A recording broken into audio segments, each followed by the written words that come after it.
Carta aos Romanos, capítulo 1, versículo 17.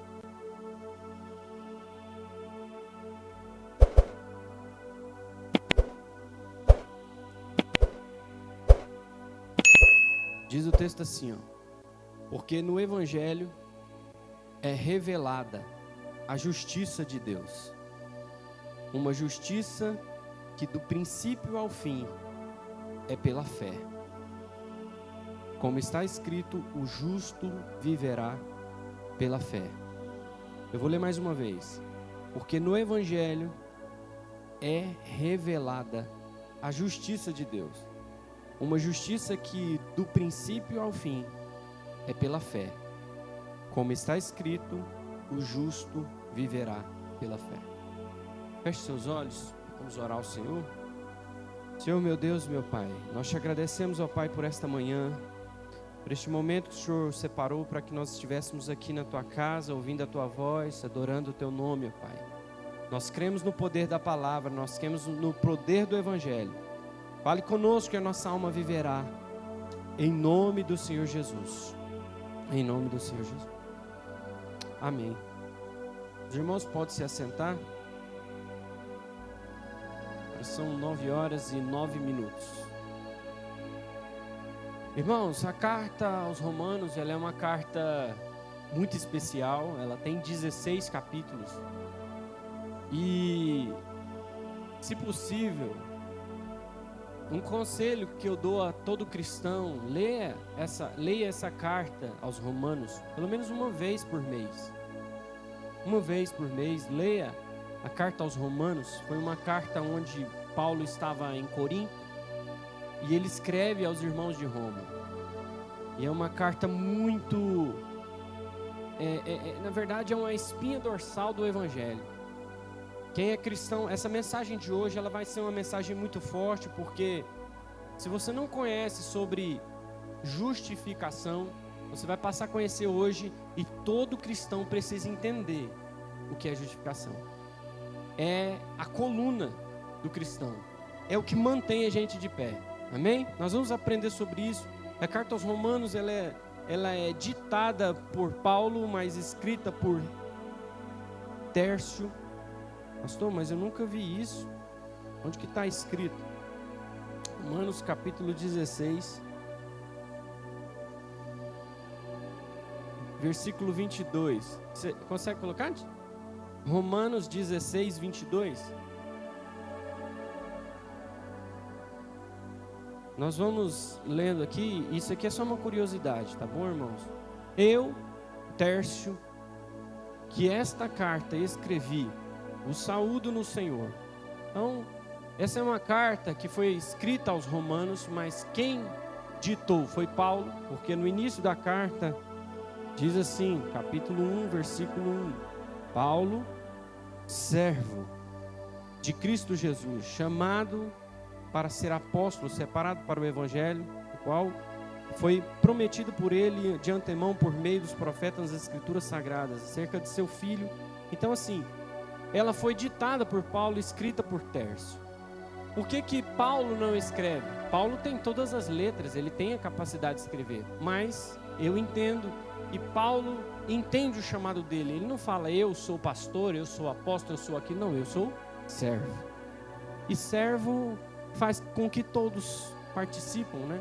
E ele inclui aqui, e no final da carta ele saúda muitas pessoas, não mais de 20 pessoas. Por que saudar essas pessoas que talvez você nunca ouvia falar, nunca iria ouvir falar sobre, por exemplo, Gaio, sobre Lúcio, Jason, Sosíparo, Timóteo? Você não ia ouvir sobre essas pessoas, mas ele faz questão de agradecer.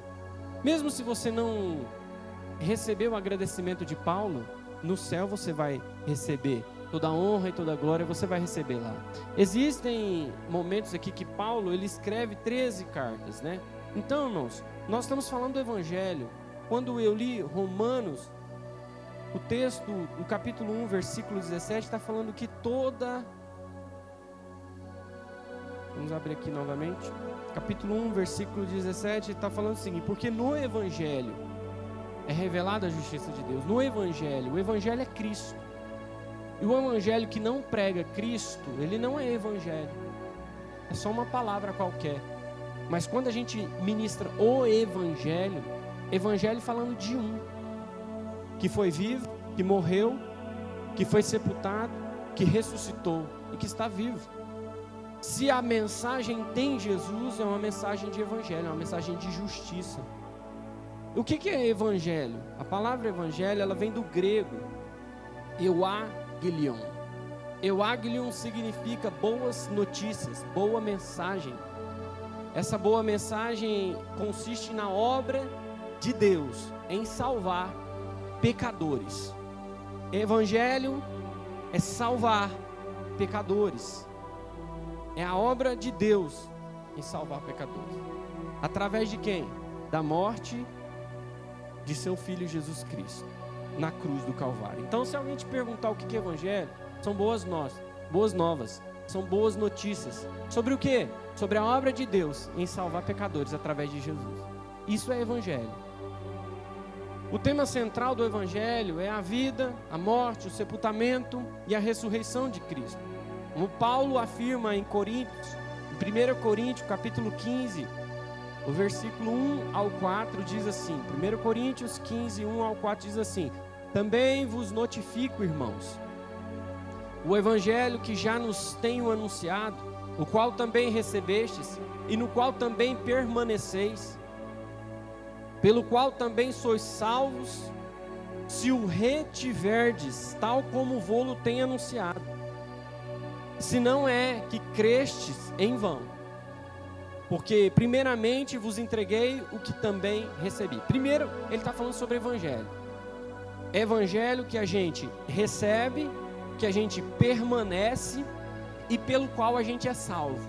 Paulo está falando para os irmãos de Corinto sobre o evangelho, mas agora ele começa a falar sobre Jesus. Porque primeiramente vos entreguei o que também recebi. Aí agora começa a falar do centro do evangelho, o assunto do evangelho, que Cristo morreu por nossos pecados, segundo as Escrituras, e que foi sepultado, e que ressuscitou ao terceiro dia, segundo as Escrituras. Então, irmãos, você percebe que Paulo está falando que é evangelho. Evangelho é isso. Evangelho é algo que você recebe, algo que você permanece e por onde você é salvo. Mas sobre o que o evangelho? Sobre Cristo. Sobre o que? Sobre Cristo morreu por nossos pecados. Cristo foi sepultado e Cristo ressuscitou no terceiro dia. Essa é a essência do evangelho. Nisso consiste a mensagem do evangelho. Dizer o que Deus fez pelo homem através da morte de Cristo no Calvário. Para que através dessa obra de cruz, o homem seja perdoado pelos seus pecados e receba a salvação, a vida eterna. Amém, irmãos? Até aqui, está entendendo o que é evangelho? Mas por que Cristo teve que morrer? Essa é uma pergunta que eu faço para ti. Porque se eu e você tivéssemos poder de tirar Cristo da cruz, nós tiraríamos, sim ou não? Mas seria em vão. Porque era necessário que Cristo morresse na cruz. Então, se eu e você hoje voltássemos ao Gólgota, voltássemos ao Calvário, eu e você chegássemos lá hoje, nós não poderíamos tirá-lo da cruz. Porque Ele é a única esperança de toda a humanidade. Sem Jesus, eu, você, a humanidade inteira estaríamos condenados. Condenados. Então, Cristo teve que morrer na cruz para uma única resposta. Pergunte por quê? Mano, forte, irmão. Vocês acordou agora, 9h17. Pergunte por quê? Porque a gente precisa ser justificado. Para a nossa justificação. Cristo teve que morrer para a nossa justificação. Amém? A reforma protestante que aconteceu em 31 de outubro de 1517, quando num domingo pela manhã, Martinho Lutero vai lá pregar as teses na parede da igreja em Gutenberg, na Alemanha. ele estava lendo algo diferente, porque tinha um papa que se levantou e colocando indulgências, a igreja precisava crescer, a igreja precisava construir uma nova catedral, que hoje é uma das maiores catedrais, chamada São Pedro. Ele precisava construir e ele começou a inventar coisa. Ele começou a colocar um cara para pregar, o cara começou a pregar, eu não lembro mais o nome do cara, mas é um cara forte, veemente. Ele chegava e pregava, e se você desse a indulgência, a compra, quando a moeda caía no fundo do negócio que recebia a oferta, uma alma saía do purgatório. Então ele começou a pregar tanta coisa e tanta heresia. Aí vem Martim Lutero e está lendo o quê? Aquele monge jovem, o que ele está lendo? Ele está lendo a carta aos Romanos. E quando ele abre a carta aos Romanos, ele abre no capítulo 1, versículo 17, que diz que o justo viverá pela fé.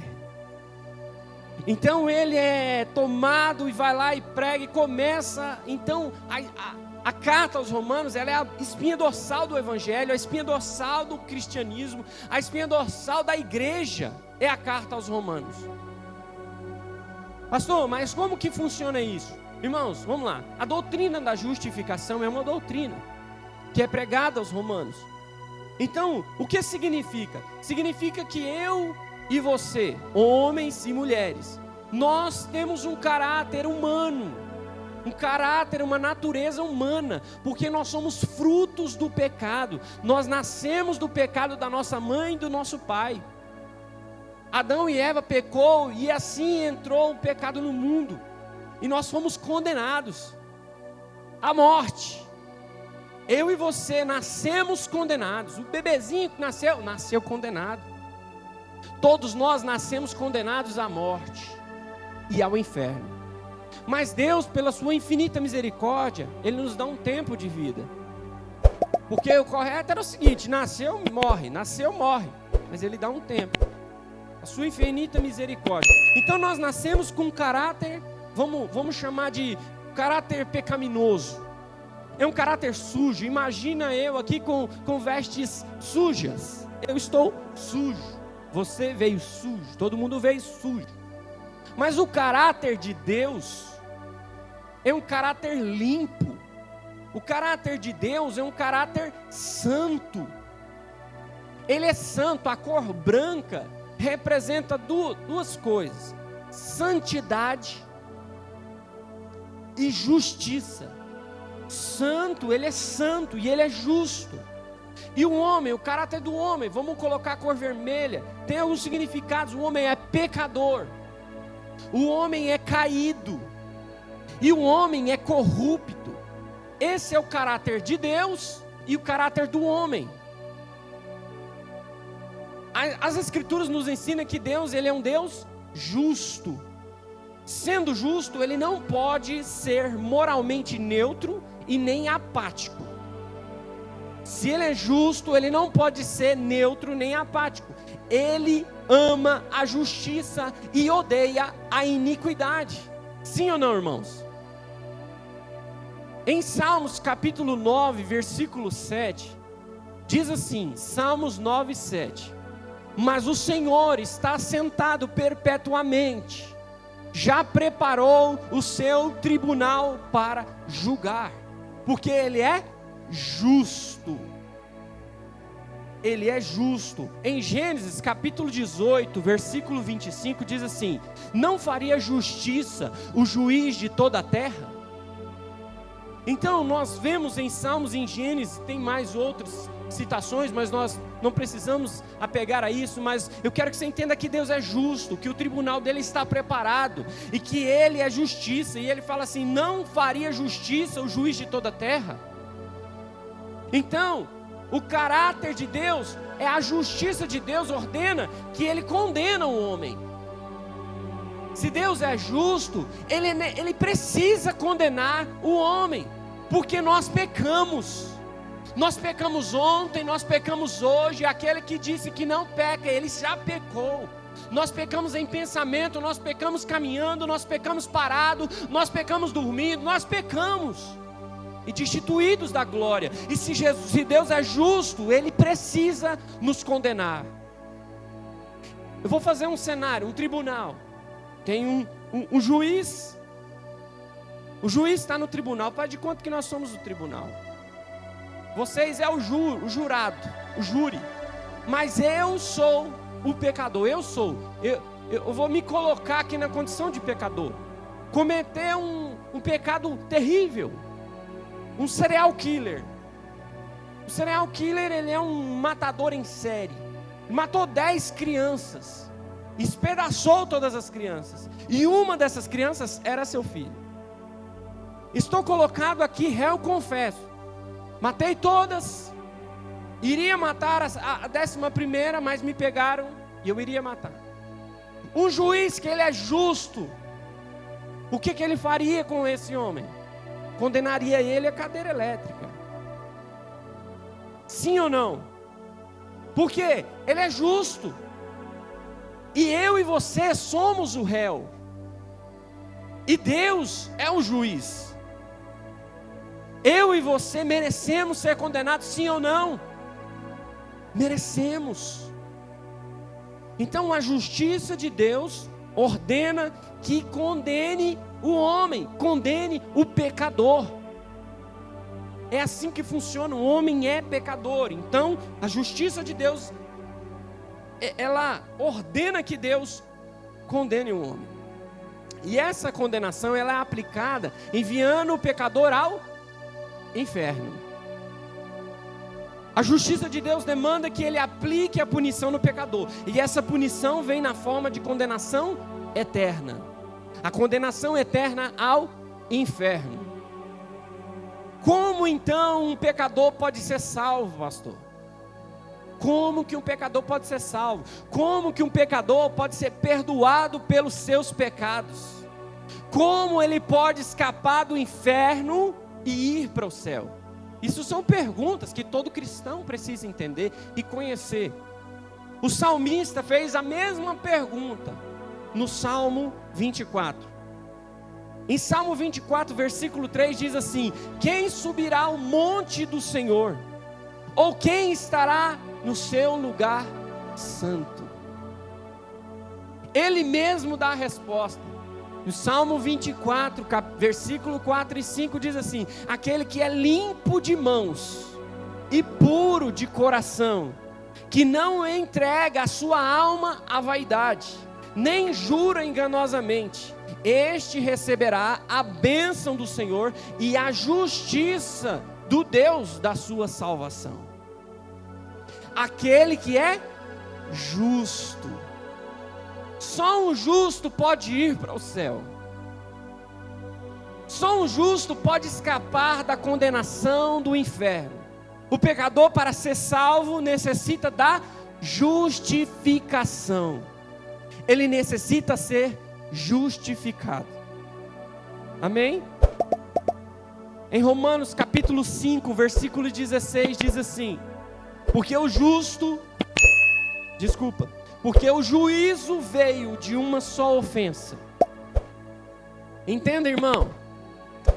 Porque o juízo veio de uma só ofensa, na verdade para condenação, mas o dom gratuito veio de muitas ofensas para justificação. Em Gálatas capítulo 2, versículo 16 diz assim: sabendo que o homem não é justificado pelas obras da lei, mas pela fé em Cristo Jesus, temos também crido em Cristo Jesus para sermos justificados. Se você puder abrir, Sidney, vai abrindo aí. Gálatas 2,16. Sabemos que o homem não é justificado pelas obras da lei. Você não é justificado pelo que você faz ou deixou de fazer. Você não é justificado porque você canta, porque você prega, porque você vem todos os dias ao culto, ou porque você ora, ou porque você jejuma. Você não é justificado por isso. Você é justificado em Cristo Jesus. É somente por Ele que nós somos justificados.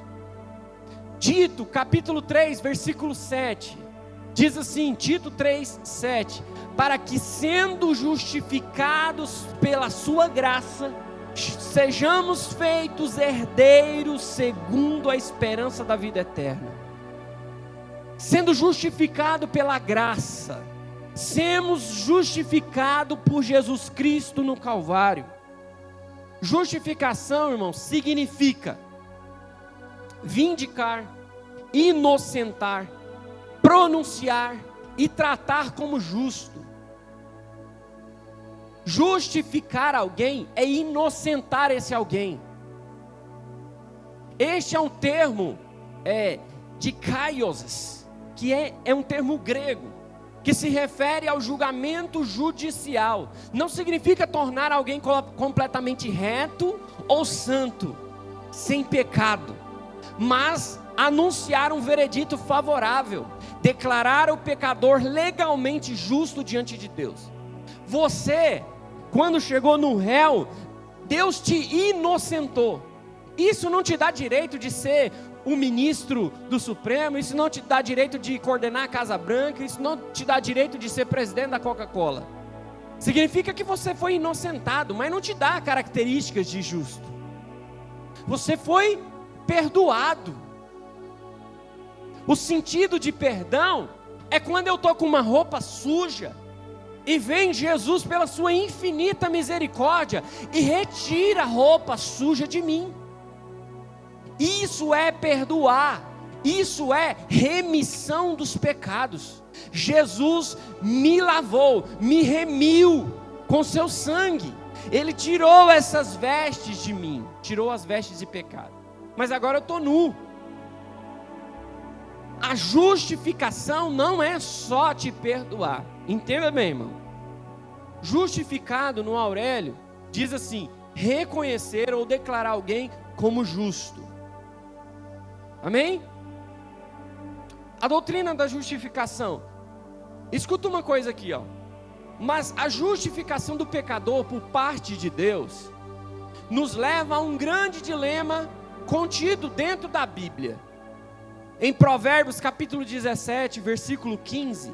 Provérbios 17, 15 diz assim: o que justifica o ímpio e o que condena o justo, tanto um como o outro, são uma abominação para o Senhor. Mas como assim, pastor? É abominação para o Senhor a justificação tanto do ímpio quanto do justo. Eis o dilema: como Deus justifica o ímpio, que é merecedor do inferno, sem se tornar uma abominação? Através da morte de Cristo na cruz do Calvário. Para entendermos de que maneira fomos justificados pela morte de Cristo na cruz, primeiro necessitamos conhecer uma doutrina chamada doutrina da imputação. Quantos já viram aqueles aparelhos de rádio ou de casa que tem o input e o output? Você já viu isso? O teclado tem. Por quê? O input é o que entra, é o que está entrando. O output é o som que está saindo. Isso é muito conhecido na parte de eletrônicos. Mas a doutrina da imputação, ela é o seguinte: imputação do verbo imputar. Significa atribuir a alguém alguma coisa, creditar, colocar na conta. Eu imputei um dinheiro para o Mateus. É um exemplo. Em Gálatas capítulo 3, versículo 6 diz assim: assim como Abraão creu em Deus, e isso foi-lhe imputado como justiça. Quando ele creu em Deus, foi creditado na conta dele a justiça de Deus. Pastor, mas como assim? Vamos ler Levíticos capítulo 1, versículo 4 e 5. Levítico 1, 4 e 5 diz assim: e porá a sua mão sobre a cabeça do holocausto, para que seja aceito a favor dele, para a sua expiação. Depois degolará o bezerro perante o Senhor. Levíticos 16, 21 e 22 diz assim: e Arão porá ambas as suas mãos sobre a cabeça do bode vivo, e sobre ele confessará todas as iniquidades dos filhos de Israel, e todas as suas transgressões, e todos os seus pecados, e enviá-lo-á ao deserto. Por que o sacerdote fazia isso, irmão? Por que o sacerdote punha a mão lá em cima do cordeiro, colocava as suas mãos em cima do bode. Para quê? Isso era feito uma maneira de expiação pelo pecado. E talvez você já ouviu essa palavra, mas é o seguinte, é transferir o pecado do povo para o animal. Era imputada ao animal toda a pecaminosidade que o povo tinha. E esse animal, ele não podia ter mácula, ele não podia ter mancha, ele tinha que ser puro, ele não tinha que ter cruza com outros animais, ele não podia ser misturado, ele tinha que ser puro. E ele estava transferindo, imputando simbolicamente os pecados do povo de Israel no animal. Jesus é visto como o cordeiro que tira o pecado do mundo. Em João capítulo 1, versículo 29 diz assim: no dia seguinte João viu Jesus que vinha para ele e disse: eis o Cordeiro de Deus que tira o pecado do mundo. Como que ele fez isso? Novamente eu falo para você, a cruz. Foi imputado, a doutrina da imputação, o nosso pecado, o meu pecado, as minhas vestes sujas, foi imputado em Cristo Jesus. Aleluia. Irmãos, o homem, pecado. Entenda, eu vou ser mais claro. O homem, pecado, vestes sujas, vermelho. Jesus, justiça, vestes brancas, santidade. O homem está aqui vermelho, veste suja. O que acontece? É imputado a Jesus. As minhas vestes sujas, ele não tira as minhas vestes sujas e joga fora. Ele pega as minhas vestes sujas, as minhas vestes sujas, as suas vestes sujas, manchadas do pecado, e veste as minhas vestes sujas. Jesus não só te perdoou, foi imputado o seu pecado nele. Agora eu estou sem cor, eu estou sem roupa. Eu ainda não estou justo. Eu estou sem nada. Eu estou despido, eu fui absolvido, mas não me dá possibilidade de ser salvo. Eu fui perdoado. Amém, irmãos? 2 Coríntios capítulo 5, versículo 21 diz assim: aquele que não conheceu o pecado, o fez pecado por nós. Consegue colocar aí, varão? 2 Coríntios capítulo 5, versículo 21 diz assim: aquele que não conheceu o pecado, o fez pecado por nós. 1 Pedro capítulo 2, 24 diz assim: levando ele mesmo em seu corpo os nossos pecados sobre o madeiro. Olha lá, 1 Pedro 2, 24, levando ele mesmo em seu corpo os nossos pecados sobre o madeiro. Então, o meu pecado não foi jogado fora. Ele não só perdoou o meu pecado, ele se colocou no banco do réu. Sabe por quê? Antigamente, não hoje, mas antigamente, no berço do direito, no berço da advocacia, era o seguinte: quando um advogado ia defender uma causa, ele se unia ao acusado. Se ele perdesse a causa, ele seria condenado junto do réu. Então o advogado não aceitava qualquer causa.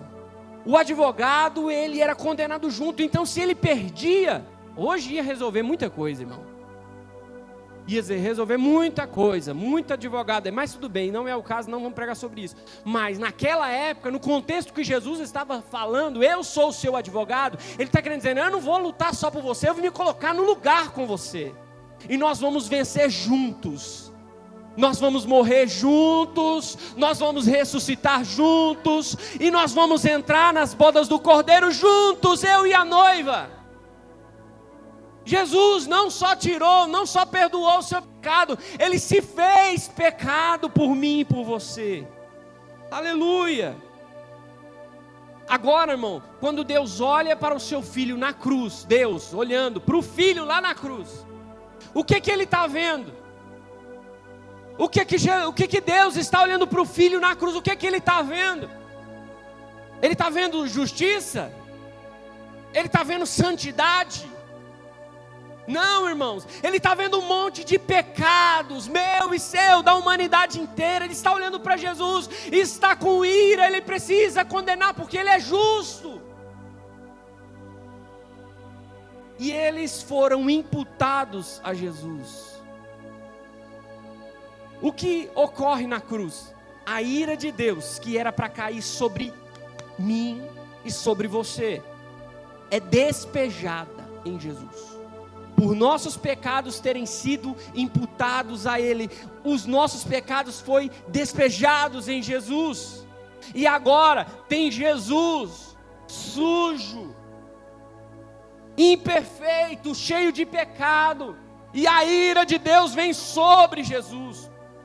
A ira de Deus vem sobre Jesus. E o homem está perdoado. A ira vem sobre Jesus. Por isso que Deus, Ele fala assim: Pai, se possível afasta de mim esse cálice. Você acha que era o açoite? Você acha que era apanhar? Você acha que era só morrer na cruz? Não, irmãos. O cálice que Ele está falando é esse cálice do pecado da humanidade inteira sobre si e da ira de Deus sobre Ele. Então a ira de Deus foi sobre Ele, porque Ele levou sobre si as nossas dores, as nossas transgressões, os nossos pecados. Ele se fez pecado por mim e por você. O que o homem precisa para ir para o céu? Ser justo, sim ou não? E o único homem que pisou na terra, justo, santo, perfeito, foi Jesus Cristo. Aleluia. Isaías capítulo 53, versículo 5, diz assim: mas Ele foi ferido por causa das nossas transgressões e moído por causa das nossas iniquidades. Irmãos, atenta para essas duas palavras. Ele foi ferido por causa das nossas transgressões, Ele foi moído por causa das nossas iniquidades.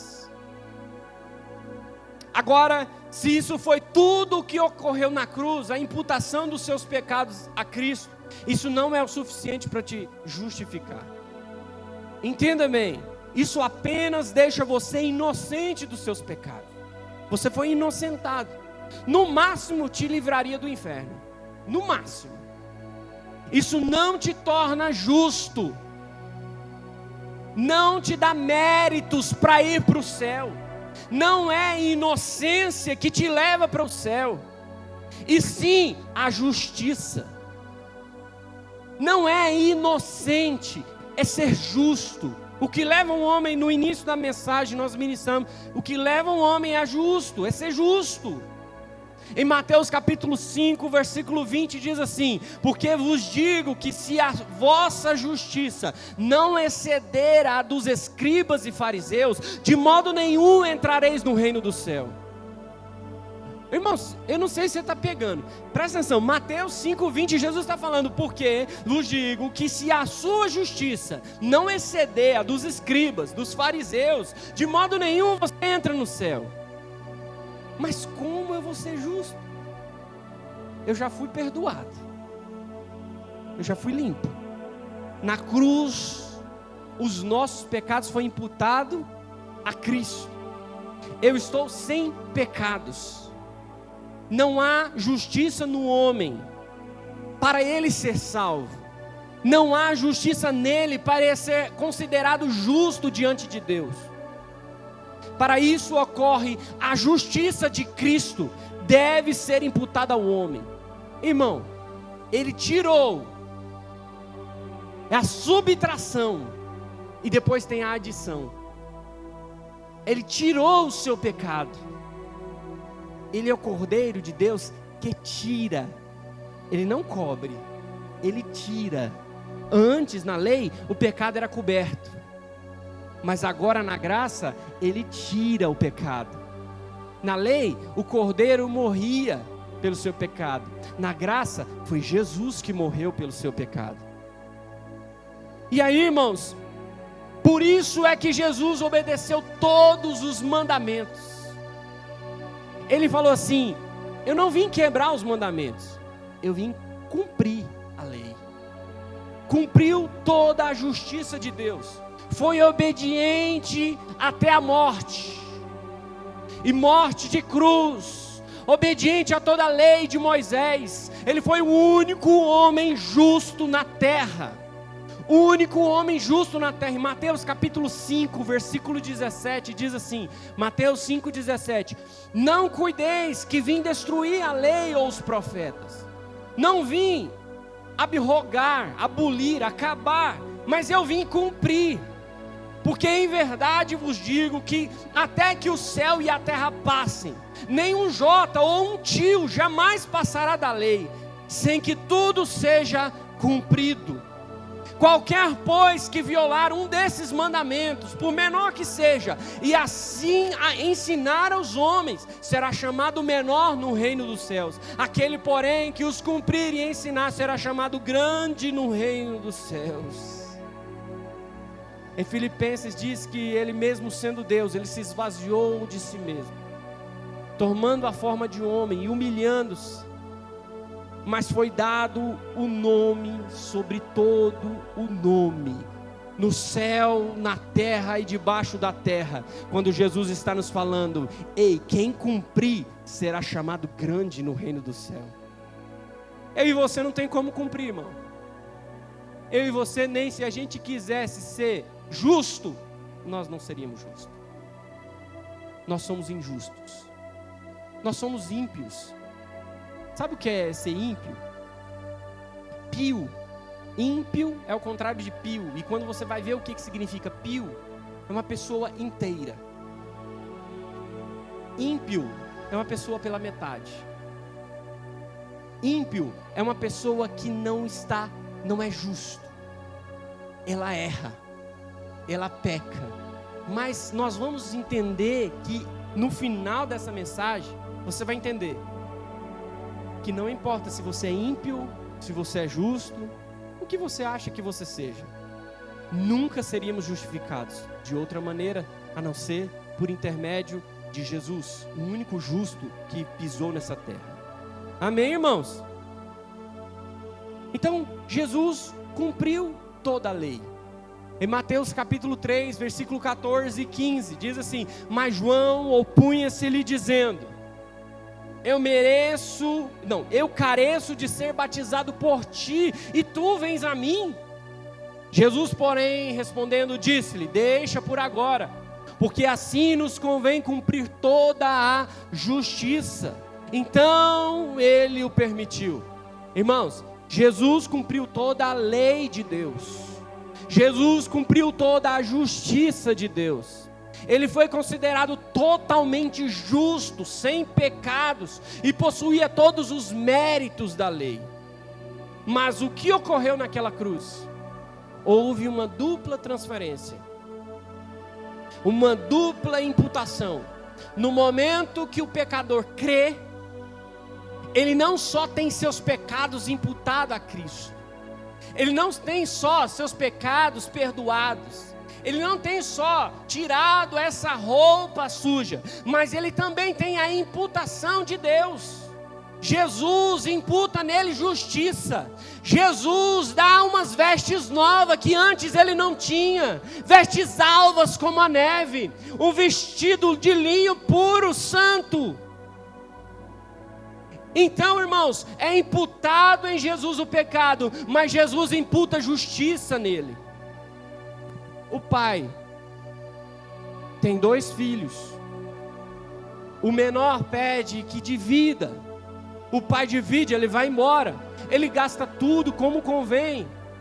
O pai não vai atrás do filho, mas o pai sempre está esperando o filho voltar. Mas quando o filho se arrepende,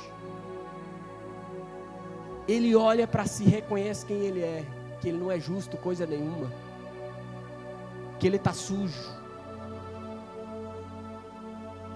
e que ele volta por quê? Porque ele reconheceu. Ele volta por causa do pão também, porque ele está com fome.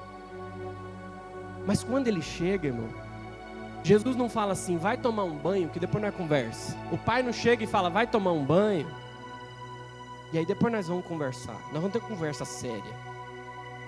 Não. Do jeito que ele vem, o pai abraça, o pai beija, e o pai fala, eu te amo, filho. Eu nunca perdi a esperança que você voltasse, que você reconhecesse quem você é, o que você está vestindo. Mas aí vem Jesus e fala, deixa eu tirar essa roupa suja. Não, peraí, eu vou te dar um vestido novo, eu vou te dar uma aliança, eu vou pôr o anel no seu dedo, eu vou te dar calçados novos, eu vou te preparar, sabe por quê? Porque eu te amo, filho. Eu vou colocar justiça. Nós somos justos porque Ele é justo. Nós somos justos não pelo que eu faço ou deixo de fazer, mas porque Jesus é justo e Ele imputou a nós a sua justiça. Aleluia! Glória a Deus! E agora, irmão, Jesus imputou a justiça no homem. O homem que estava despido, estava sem cor, agora está branco, agora está justo, agora está com santidade. Por quê? Porque Jesus está nele. Jesus disse, aquele que está em mim e as minhas palavras estiverem em vós. Ei, irmão, quer alcançar a misericórdia de Deus, quer alcançar o reino de Deus, só reconhece quem você é, só reconhece que você está sujo, e que sem Jesus não tem como. Agora o homem está branco, agora o homem está justificado, porque nós temos uma veste nova, nós nascemos de novo, aleluia, foi perdoado o seu pecado,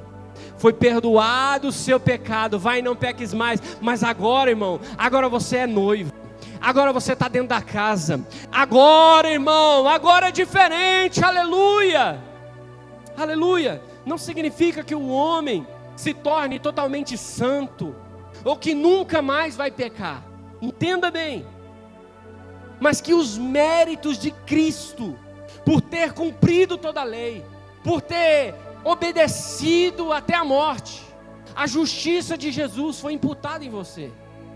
Você vai pecar ainda, mas Jesus te tornou justo, porque Ele é justo, aleluia, através da morte de Cristo na cruz do Calvário.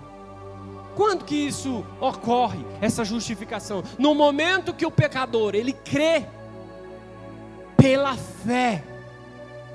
No momento que ele crê pela fé, assim como nós lemos Romanos capítulo 1, versículo 17, o justo viverá pela fé, aleluia. Romanos capítulo 5, versículo 1 diz assim, tendo sido, pois, justificado pela fé, temos paz com Deus por nosso Senhor Jesus Cristo. Abre aí para nós, Romanos capítulo 5.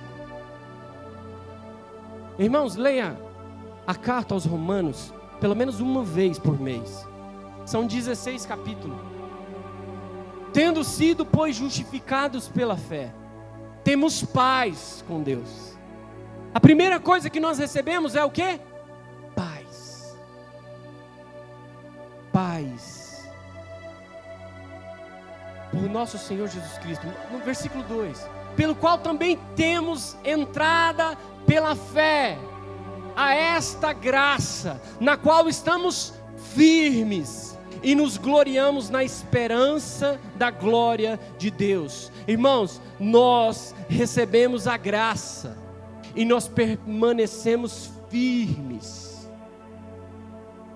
e nós recebemos a esperança da glória de Deus. Vai mais um, varão.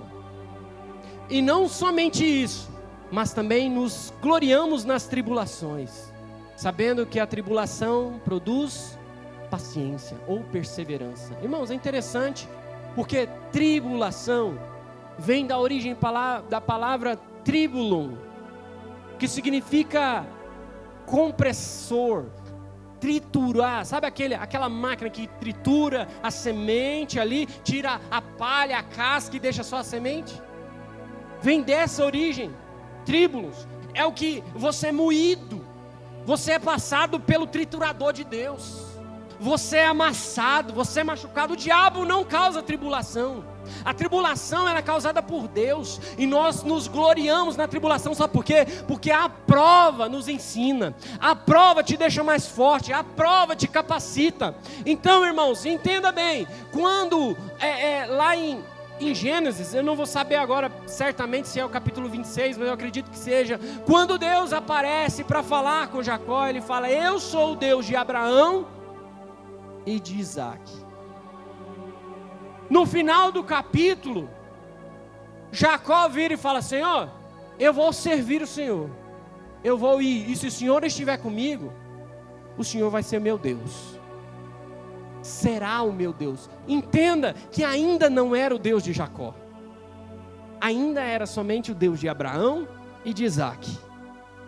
Ele poderia falar: eu sou o Deus de Abraão, de Isaac, e sou o teu também, mas não falou. Sabe por quê, irmão? Porque a gente tem que entender que as tribulações que eu vou passar não é a que o meu filho vai passar.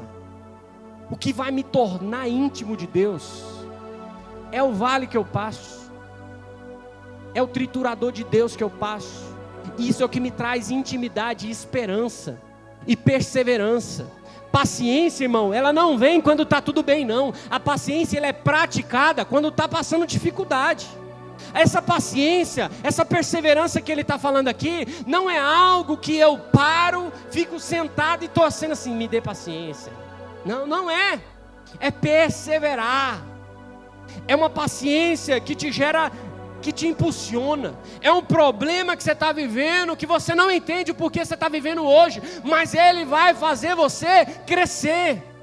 Então eu me alegro porque eu estou aprendendo, eu estou crescendo, e no vale eu tenho justiça, no vale eu tenho a mão de Deus estendida, no problema de Deus eu estou extraindo o meu melhor. É nesses momentos, quando Daniel é levado em cativo, quando José é levado em cativo, quando as provas acontecem na nossa vida, é onde a gente entrega o nosso melhor. É onde a gente começa a olhar para quem realmente faz a diferença, para quem realmente pode realizar o que precisar na nossa vida. Você, quando você está no vale, você não olha para frente e não vê solução, olha para baixo e não vê solução, olha para o lado e não vê solução, mas quando você olha para cima, quando você olha para cima, tem um Deus olhando por ti, tem um Deus falando: ei filho, eu cuido de ti, eu estou contigo. O importante, irmão, nunca é o destino, sempre foi a companhia, nunca foi aonde você quer chegar, mas é com quem que você está caminhando. Porque se o céu não tiver Cristo, infelizmente eu não quero ir não, irmão. Eu quero ir aonde Cristo estiver, porque Cristo morreu por mim. Cristo me deu uma vida que eu não tinha. Eu estava morto nos delitos e pecados, mas Ele me salvou. Aleluia. Nós lemos Romanos capítulo 5. Agora Romanos 3, 24 diz assim: sendo justificados gratuitamente pela sua graça, pela redenção que há em Cristo Jesus. A justificação de um pecador, a imputação dos seus pecados a Cristo e a imputação da justiça no pecador ocorre pela fé. E como a fé acontece? Fé é acreditar positivamente. Nossa, aquele cara é um cara positivo, vai dar certo, vai dar tudo certo. Não é isso, irmão. A fé em coisas é uma fé vazia, isso é crença. Quando nós falamos sobre fé, entenda que só existe uma fé. A única fé que existe é a fé em Cristo. Não existe fé: vou conquistar um carro, vou ser curado, vou fazer isso. Não, irmão. Eu tenho fé em Jesus que Ele pode me curar. Eu tenho fé em Jesus que Ele pode me abençoar. Eu tenho fé em Jesus que pela sua vontade, se for da sua vontade, Ele me levanta, Ele me abate, Ele me quebra, Ele me tritura, mas eu vou sair do lado de lá cantando e adorando ao nome do Senhor, porque nunca foi o destino, sempre foi a companhia. E através do Evangelho, como que a fé acontece? Como que a fé em Cristo acontece? Através das Escrituras. Quando você volta para as Escrituras, você conhece um Jesus que está presente em todos os momentos. Lá no Éden, quando o homem e a mulher pecam, o que Deus faz? Mata um animal para vestir eles. Então, para tampar eles do pecado que eles tinham, da nudez dele, um animal morreu. Tem graça.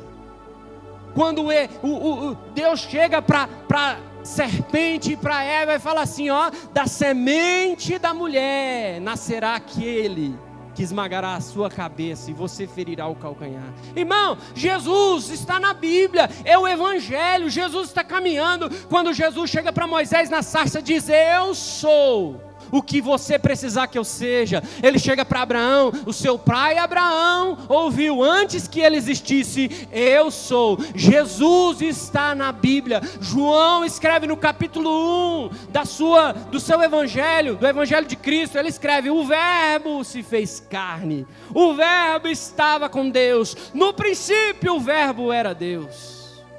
Jesus estava no princípio, Jesus estava no Gênesis, Jesus era a nuvem, Jesus era rocha que caminhava no deserto, Jesus era água viva, Jesus mudou o nome de Jacó, Jesus está na Bíblia, Jesus é Deus, Jesus mesmo sendo Deus, se esvaziou de si mesmo, se fez carne e esteve entre nós, e foi justo. E foi santo. E por que ele precisava morrer? Porque era necessário, irmão. Porque se ele é o único justo que poderia imputar justiça, né? Ele era o único que poderia pagar o preço.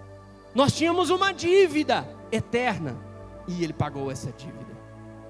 Ele pagou essa dívida. Romanos 1,17 diz, porque nele, no Evangelho, se descobre a justiça de Deus, de fé em fé, como está escrito, mas o justo viverá pela fé. Como que eu adquiro fé através do Evangelho? Romanos 1,16. Porque não me envergonho do Evangelho de Cristo, pois é o poder de Deus para a salvação de todo aquele que crê. A fé vem pelo ouvir a palavra. Romanos 8,1.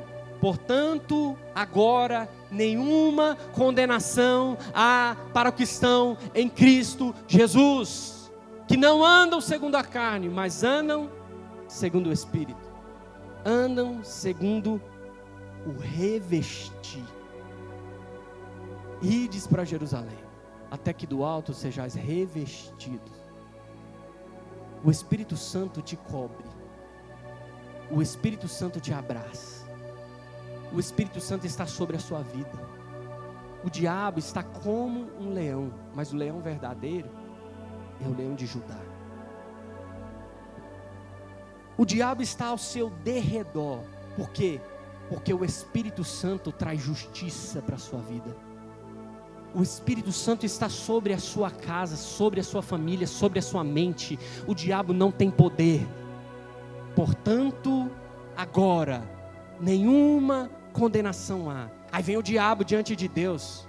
Eu anotei o seu pecado, Lidiane, de ontem. Pastor Mateus, eu anotei o seu pecadinho, viu? Você fez. Pastor Ciro, anotei aquele pecado, aquela soberba, aquele egoísmo, aquela situação que você está, aquilo, eu anotei. Aí vem alguém e fala, ei diabo, você não leu a Bíblia não, né? Dá uma olhada lá em Romanos capítulo 8, versículo 1. Agora, pois, nenhuma condenação há para os que estão em Cristo Jesus.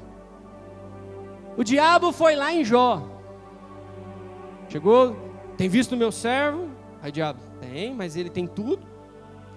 Não, então pode tirar, tira tudo. Pode tocar na vida dele, toca, faz o que você quiser. O diabo faz, irmão. E Jó não tinha uma coisa, ele tinha paciência. Talvez eu não tenha, mas eu tenho uma coisa que ele não tinha. Eu tenho a justificação. Jó era um homem justo. Jó era um homem justo, mas ele não tinha a justificação. E o diabo acusou ele. Você é isso, você serve a Deus porque você tem, porque você é rico. Você serve a Deus porque você tem seus filhos. Você serve a Deus, irmãos, ele perdeu todos os seus filhos. Ele perdeu 10 filhos. Você sabe o que é isso, irmão? Pastor, por que Deus não tirou a vida da mulher de Jó? Para provar ele? Não, irmão. É brincadeira, irmão. Mas por que a mulher de Jó não morreu também? Porque até o diabo respeita o que Deus uniu no altar. Ele disse assim: agora, pois, vocês vão ser uma só carne. Pode tocar em tudo, mas não toca nele. Não toca nela, porque ela faz parte dele. Ela é uma extensão dele. Irmãos, entenda, ele foi acusado, mas eu e você, eu e você, Romanos 8:1, agora pois, nenhuma condenação há para aqueles que estão em Cristo Jesus. Eu e você, irmão, somos um corpo, nós somos noiva, foi-nos dado vestes novas, nós estamos em Cristo Jesus, agora nós somos justos e santos. Eu sou justo porque Ele é justo. Não foi nada do que eu fiz. Nada do que eu fiz eu deixei de fazer. Romanos capítulo 5, versículo 8. Estou acabando, irmão. Mas Deus prova o seu amor para conosco, em que Cristo morreu por nós, sendo nós ainda pecadores. Olha ali, ó. Deus prova o seu amor. Você ainda era pecador. Você estava morto. Mas aí Deus te amou primeiro. Ele te amou primeiro. E nós ainda mortos em delitos e pecados, Cristo morreu por mim e por você. Há 2000 anos atrás. Quantos podem glorificar o nome do Senhor? Romanos 8, 33 e 34. E eu vou finalizar. Amém? Romanos 8, 33 e 34. Quem intentará acusação contra os escolhidos de Deus? É Deus quem o justifica. Quem é que condena? Pois é Cristo quem morreu, ou antes quem ressuscitou dentre os mortos, o qual está à direita de Deus e também intercede por nós. Vai, segue aí. Quem nos separará do amor de Cristo? A tribulação? Ou a angústia? Ou a perseguição? Ou a fome? Ou a nudez? Ou o perigo? Ou a espada? Como está escrito: por amor de ti somos entregues à morte todo o dia. Somos reputados como ovelha para o matadouro. Mas em todas estas coisas somos mais do que vencedores por aquele que nos amou. Porque estou certo de que nem a morte, nem a vida, nem os anjos, nem os principados, nem as potestades, nem o presente e nem o futuro, nem a altura, nem a profundidade, nem alguma outra criatura nos poderá separar do amor de Deus, que está em Cristo Jesus, nosso Senhor. Irmãos, eu quero que você entenda que para mim acessar essa fé, eu preciso ouvir a palavra. Quando eu ouço a palavra, eu conheço um Jesus que se fez carne, que se esvaziou, esteve entre nós. E Ele foi justo, Ele cumpriu a lei. E Ele morreu na cruz para que eu e você fôssemos justificados. Eu e você fomos perdoados, mas só perdão não te dá acesso. Ele vem e, por imputação, por justiça. Abraão creu e foi-lhe imputado por justiça. Nós somos filhos de Abraão. Nós não somos filhos de Moisés. Nós vamos ser salvos pela fé. O justo viverá pela fé. Pela fé. Pela fé. Não é nada o que você faz.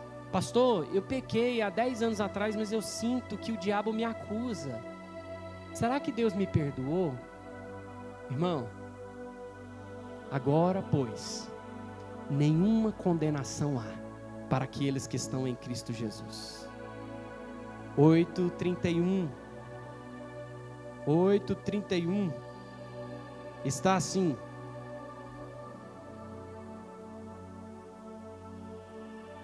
eu perdi aqui. Quem tentará acusação? É 33. Quem tentará acusação contra o povo de Deus? Irmãos, presta atenção. Se o diabo falar, está te acusando, você não merece. O que você está fazendo aqui? Você precisa ser santo, precisa se santificar, você precisa seguir, você pecou. Irmão, o lugar é aqui. O lugar é aqui, aonde, sabe o que vai acontecer? Nós vamos ser levados ao matadouro. Nós vamos morrer todos os dias. Você está entendendo o que eu estou falando? Nós vamos morrer. Nós vamos morrer, mas nós vamos ressuscitar com Ele. E cada manhã, as misericórdias deles vai limpar a sua alma. Nós somos remidos e lavados pelo sangue de Cristo. Por que Jesus quer te limpar? Ele vai te limpar. Nós fomos justificados. Você vai pecar? Vai. Mas nós estamos justificados. Ele pagou pelo dia de ontem, de hoje e de amanhã. Mas você precisa crer todos os dias. Tem pessoa, irmão, que crê durante 10 anos, 20 anos. Aí no final da carreira dele ele descrê. Chama apóstata. Tem muita gente assim. Tem vários pregadores aí da atualidade. Eu não vou falar nome porque está gravando, eu vou postar. Mas você sabe. Tem o tal de Renê aí. Tem um tal de não sei o que Fábio. Tem vários aí. Que creu, foi imputado como justiça. Mas eles não quiseram a justiça de Deus. Eles quiseram se sujar mais. E assim vai. É a vida. Então se cuide para que você se limpe mais. Mas o que está sujo, suje-se mais. Amém? Irmãos, a palavra de hoje foi a doutrina da justificação. Nós somos justos, não porque eu sou justo, ou porque eu faço alguma coisa, ou porque eu leio, eu busco, eu aprendo, eu oro, eu venho nos cultos. Não. Eu sou justo porque Ele é justo. Porque foi imputado em nós por justiça. Amém?